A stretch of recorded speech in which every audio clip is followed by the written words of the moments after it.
Hello, everybody, and thanks for tuning in to Awakening with the Girls.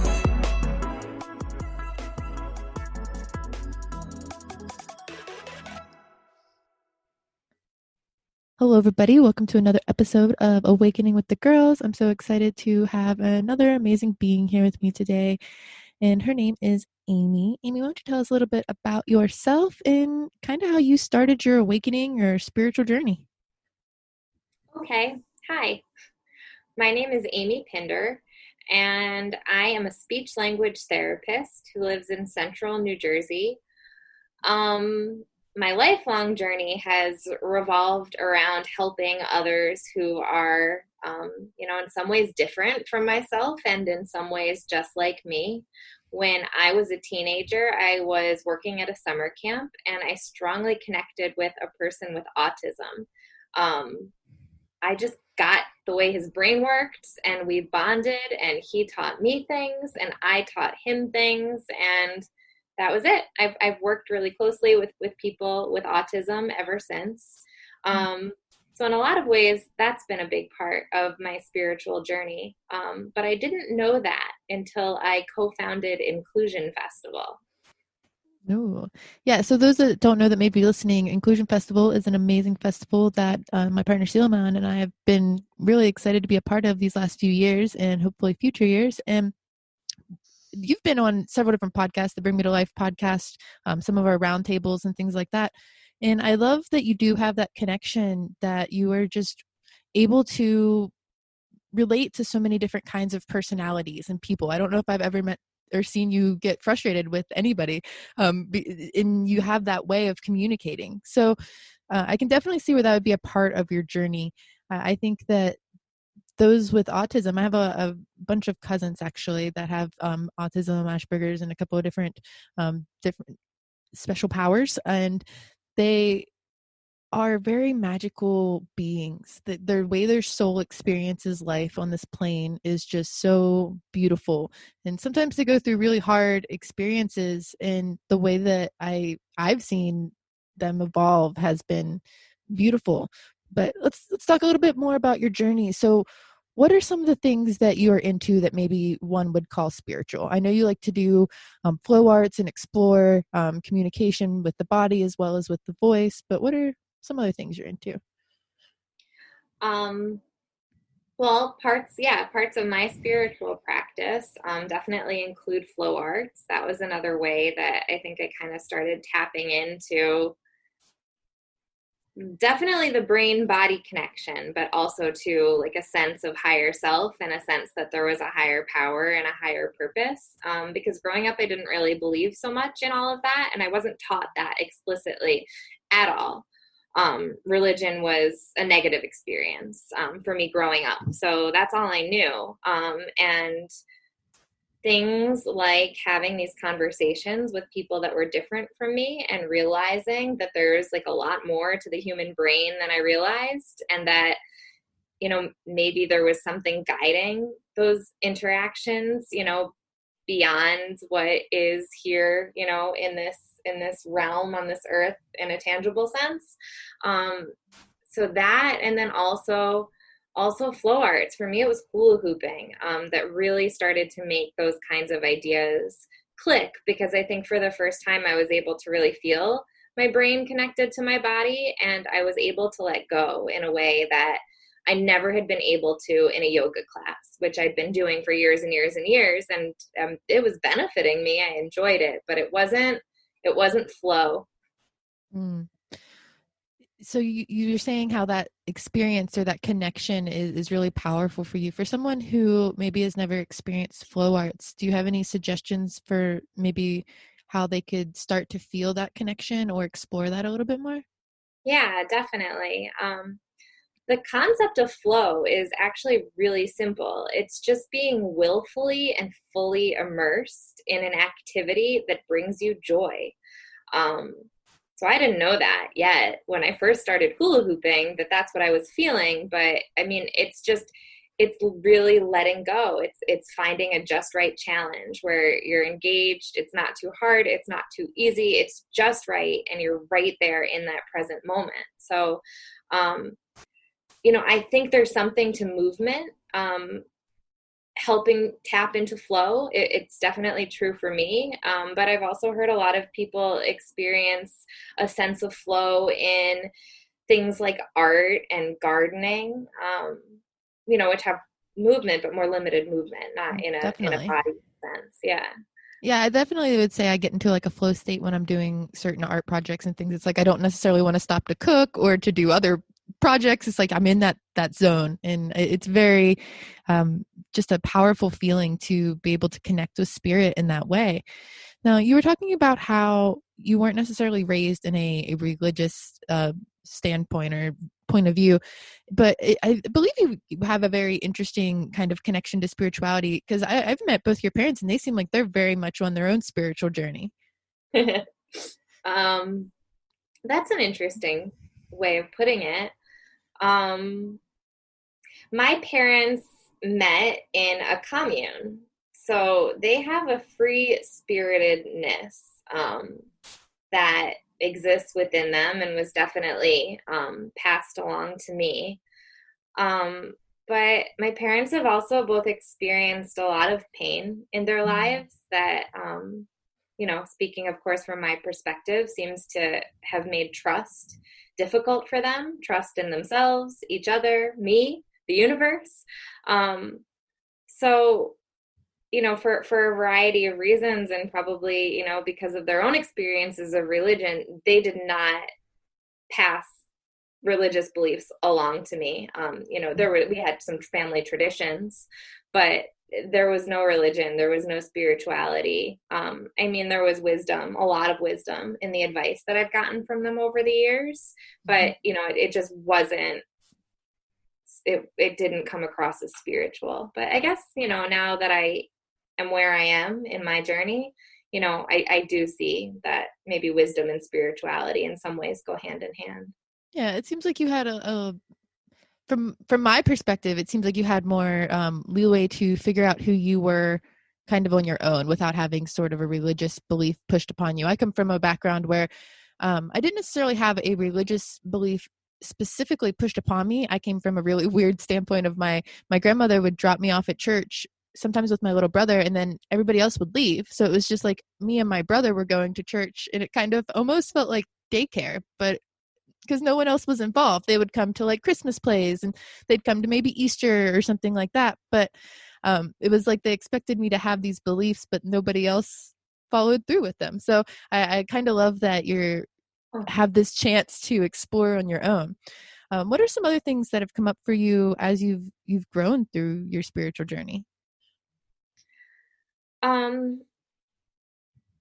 I guess in a lot of ways we're all always on a journey. Maybe it's all always spiritual, but my mind was really opened to that when I co-founded Inclusion Festival with who I've come to call my soul purpose partner, Leah. She taught me a lot that I didn't know. Leah taught me to set positive affirmations for myself. She taught me to take time regularly to think about what I'm grateful for.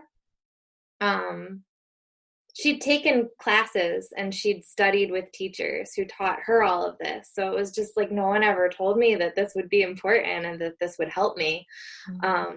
She told me to figure out what my zone of awesome was when we were founding our business, and like figure out exactly what parts I could best contribute to. And she did the same thing.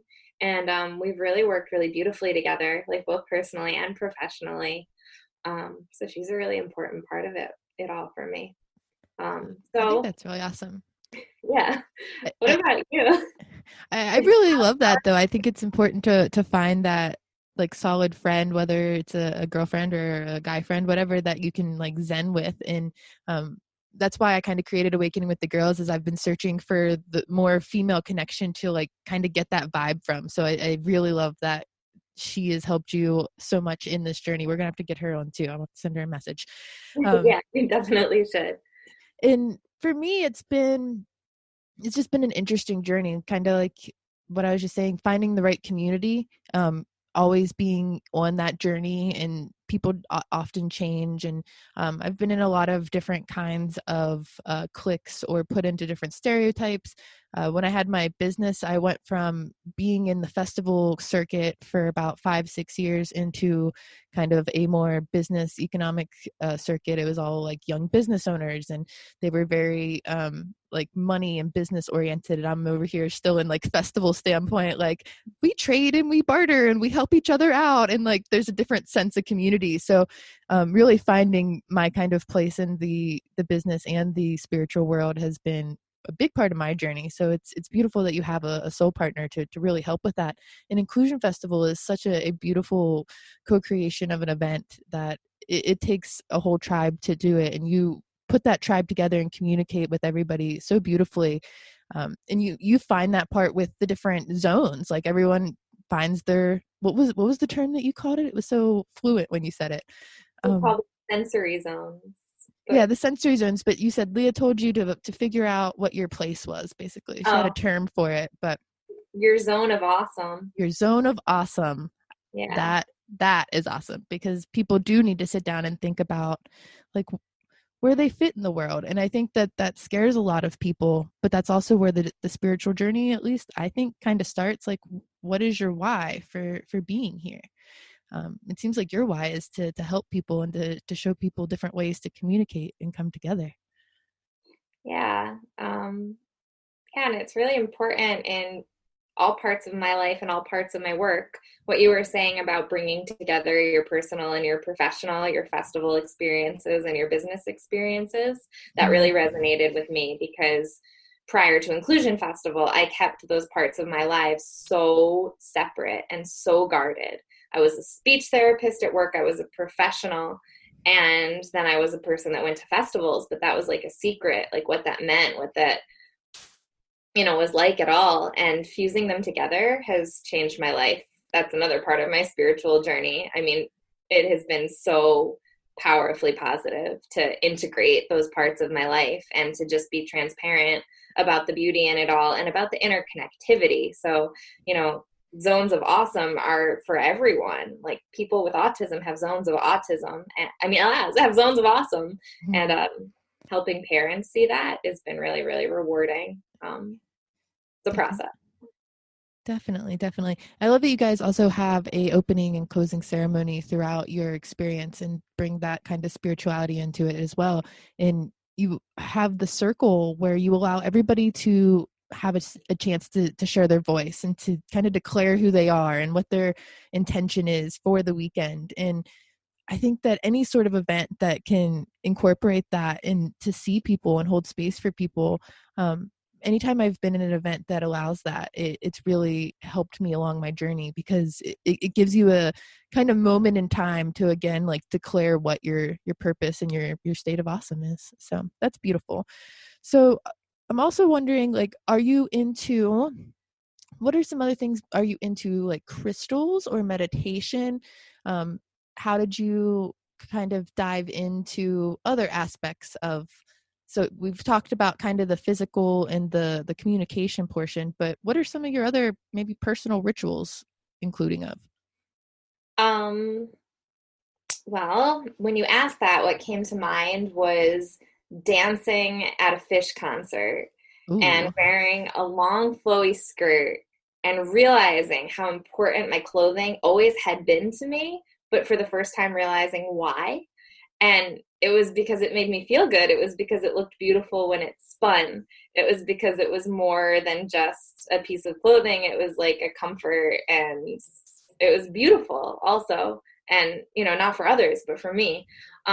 So live music has helped me tap into a lot of the whys about things that I've always been interested in, but didn't really have such a strong sense of purpose around. So one of that's my clothing, the way that I dress. I'm wearing really flowy pants right now, and I feel like myself when I'm wearing them.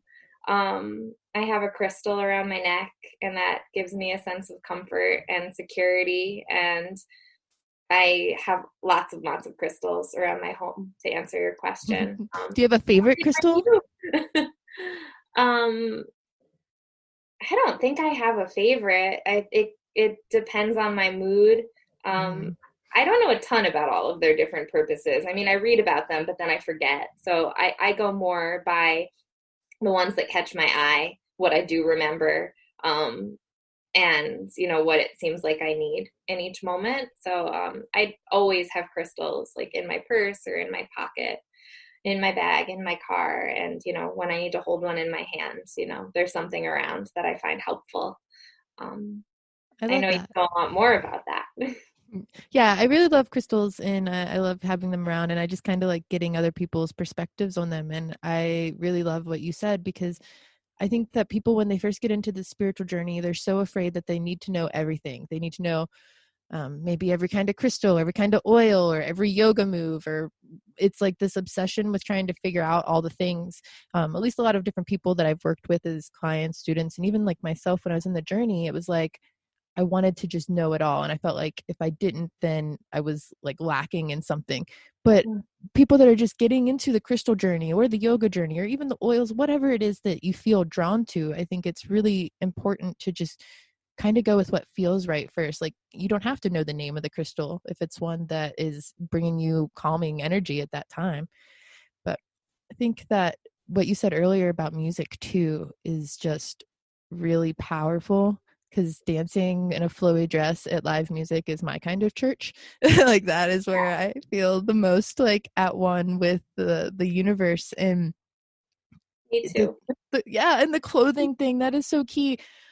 So about, wow, I guess it's 7 years ago now, I was in a much different place. I was still in a spiritual journey, but I hadn't accepted the body portion. I was still very much fighting the body that I was in. And I was somebody who grew up in jeans and a t-shirt, and I never really wore dresses that much. I never wore a whole lot. And it just happened to be when leggings were okay to wear as pants all the time. And I was with a partner who for some reason hated leggings and would make fun of me and would make fun of my spiritual journey and all these things. And something happened inside of me when I decided I was like going full force into my spirituality and like accepting myself for who I was. I basically got rid of almost all of my jeans. I could definitely say I've worn them unless it was for like fire spinning or work purposes. And being just comfortable in whatever I'm wearing, whether it's a dress, leggings, or who knows. But I always admire people who feel just comfortable enough to wear what they want. And I have to say that your flowy pants collection is one of my favorites. So Yeah, it was a journey for me to get there with my body and, feeling like I could do that with my clothing. And I wish for everyone to get there because it's a really, really wonderful sense to be comfortable in your skin and in your clothing. yeah, I agree. I have to say, I have a cute memory of, I think it was the first inclusion festival. We were all getting ready to do the opening ceremony, and like CeeLo and I came up and we were in like our comfy clothes, and I think Leah just came and you were like still in your work clothes, and you're like, no, I have to be in comfy clothes too. It was like part of the ceremony. We like all like just kind of hung out and you got comfortable, and it was like that felt like the final piece. Like everybody felt like they were ready and like in their spiritual zone. And like there's a lot of like spiritual leaders and other like religious communities and things too. Like they have a certain way that they dress and they feel like they're ready to present. So it was really magical for me to watch you be like, no, this is like important to me and I'm going to do it even if I'm really busy right now. And like everything was fine. Like nothing fell apart. Like, yeah, you were in charge. And like, if I was in charge, I would have been like, no, if I leave or something like that, like it's not that important, but it was, and you went for it. So that's a really powerful thing about the spiritual journey too, is kind of going for what is powerful for you. So thank you for that. Yeah. You're welcome. It was cool to hear your version of that story. I don't remember. I kind of remember needing to change, or that just sounds like something I would do. I am wearing those pants right now. I Those thought so. I know from all the pictures.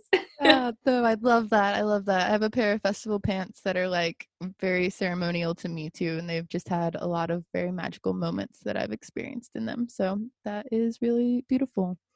So is there anything else that maybe is coming up for you? If you had a message for somebody who is just kind of diving into spirituality, what would you kind of tell them or tell your younger self? Um, that it's going to create changes in your life, but they're going to be really, really good ones. So, I mean, of course, to trust the journey, but also to know that there's also going to be challenges along the journey. For me, that had a lot to do with relationships and, trying to grow myself and maintain relationships where people were like on a very different part of their journey, or maybe not on the spiritual journey yet, if that's how you look at it.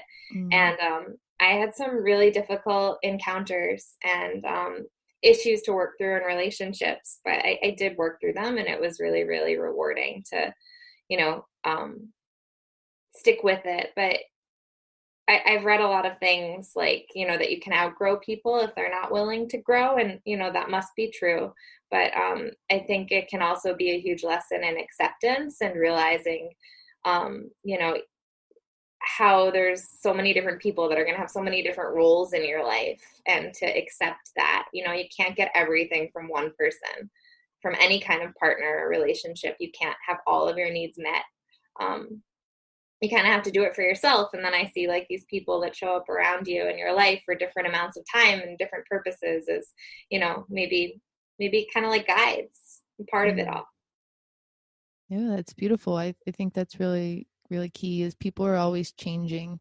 And I have some people that have been in my life for a long time that disappeared for like 3 or 4 years, just kind of like ghosted, and they just weren't on that frequency. And all of a sudden they came back, and they were in it. Like they had an experience that kind of shifted their perspective on, like what you were saying earlier, like there is some sort of energy that is guiding us. And they had a different perspective on it, or maybe somebody gave them a crystal and it made their headache go away, or they were able to pick up a hula hoop and understand that it's not just for kids anymore. And like there's a lot of misconceptions, I think, of people that are going through kind of a spiritual journey or awakening, which is a term that has kind of been coined by this podcast and used by so many in the spiritual world as this time where you realize that maybe everything you thought you knew isn't 100% true, and you have this opportunity to explore the magic that kind of is the world. Or I would kind of like to hear you also, like, what's your perspective on like the term awakening? I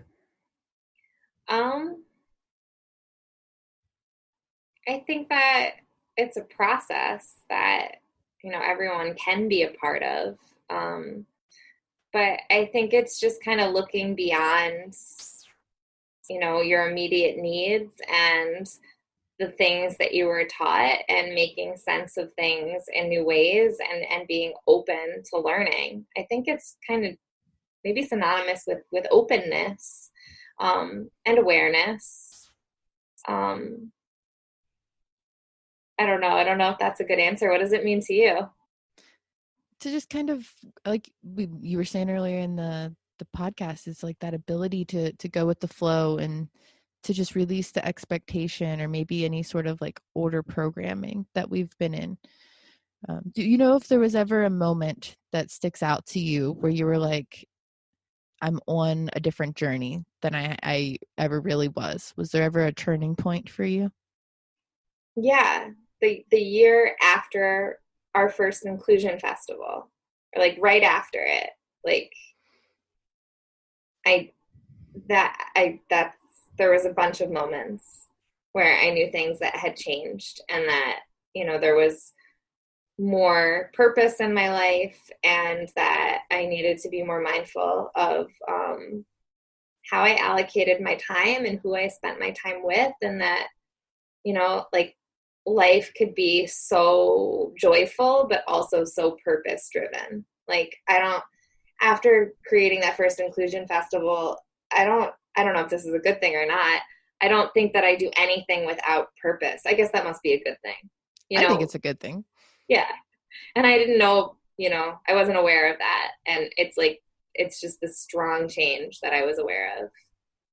Wow. Actually, I really love that, because I think that once I had that turning point as well, and I was realizing like, wow, this is more of a spiritual journey than just kind of like the life I thought I was living. And there was just this sense of like everything has its purpose now. And I think that that's where like ritual and like having altars and creating like sacred spaces and stuff kind of comes in place too. And like even like the energy flow of a home, or the way you cook a meal, like everything should kind of have a purpose. If you just kind of go about it, you lose that flow, or maybe you're in like a different kind of flow, but it's less connected. I remember there are points in my life I felt much less connected, and I think it was because, like you said, I wasn't doing things with purpose. I was just doing them. Yeah.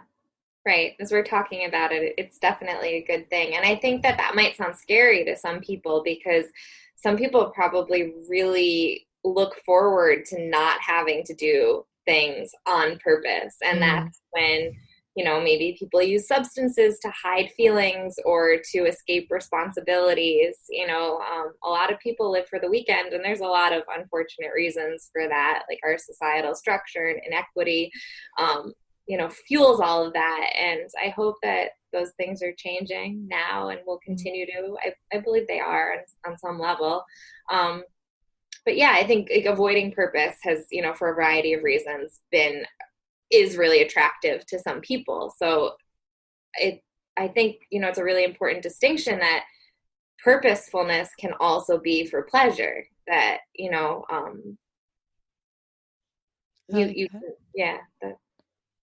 Yeah, I think that what you're saying, I get what you're saying there. Like it kind of made me think of this, I don't know if it's exactly the same, but it made me think of the infographic or the meme, whatever the heck it's called. It's not necessarily funny, but it was like, people don't like to necessarily heal or have to have a purpose, because then they have to kind of release their damage and take responsibility for their own sort of actions. And I think that when you're doing things with a purpose rather than just going through the motions, it brings a sense of healing, which is a big part of the spiritual journey. Earlier you had said about how your parents and other people had went through kind of a state of darkness that pushed them into whatever path it was that they are on. And that seems to be what I've been finding for a lot of different people I've talked to that are on their spiritual journey, is there's typically some sort of darkness or heavy healing that's needed to be processed, and they find this sense of there's something bigger out there.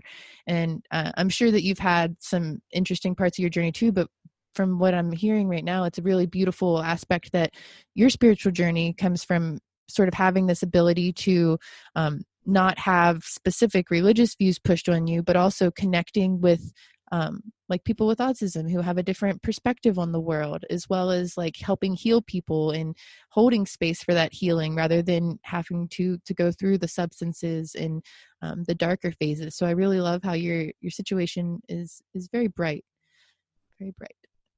Thanks. Yay. Yeah. Yeah, I'm grateful for the brightness that I experience most of the time, but like any human, it's not all of the time. I am sure.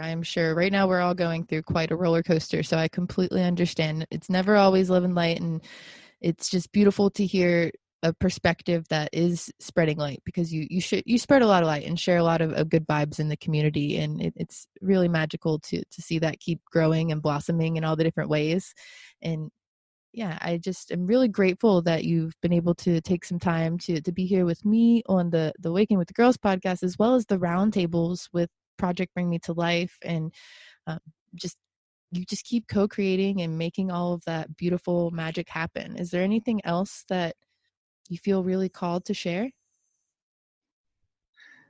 I think we covered a lot of really important things. I want to, say likewise to everything you just said about me. I'm really grateful for all that you do, and I've learned from you, and you've given me opportunities to be reflective and to have really uplifting conversations, because I often find myself, being the one that holds space, the one that offers that light and that positivity. And I will do that forever. It's part of who I am, but it's draining. And so it's really, yes, I have to restore, and I do a lot of things to restore. I drink kombucha, I do yoga, I hula hoop, I go outside, I eat well, I drink herbal tinctures and smell essential oils, and all of those things, help me recharge. But maybe one of the most powerful things is having conversations with, others who are like-minded and who see the light. I don't have to work so hard, in conversations like this. And so I really appreciate that, about the spaces that you create and that you've offered me. Thank you. I really am so in alignment with everything that you do in your mission. And I really am just grateful to have a network, the Bring My Life Network, to be able to hold these places too. So thank you again for being here and being awesome. Anyone listening, if you need more awesome content to listen to, check out the Bring Me to Life website, bringmetolife.com. You can find out more about Amy in our roundtables, and I believe you've been in just a few solo interviews and things too, back before maybe the first inclusion and then right before the second one. So there's a lot of good Amy content out there, as well as all kinds of other content if you are interested. And you can also check us out on Facebook at the Bring Me to Life community, where we have real-time conversations, and would love to hear from you. So till next time, I hope you guys stay awake, shine on always, and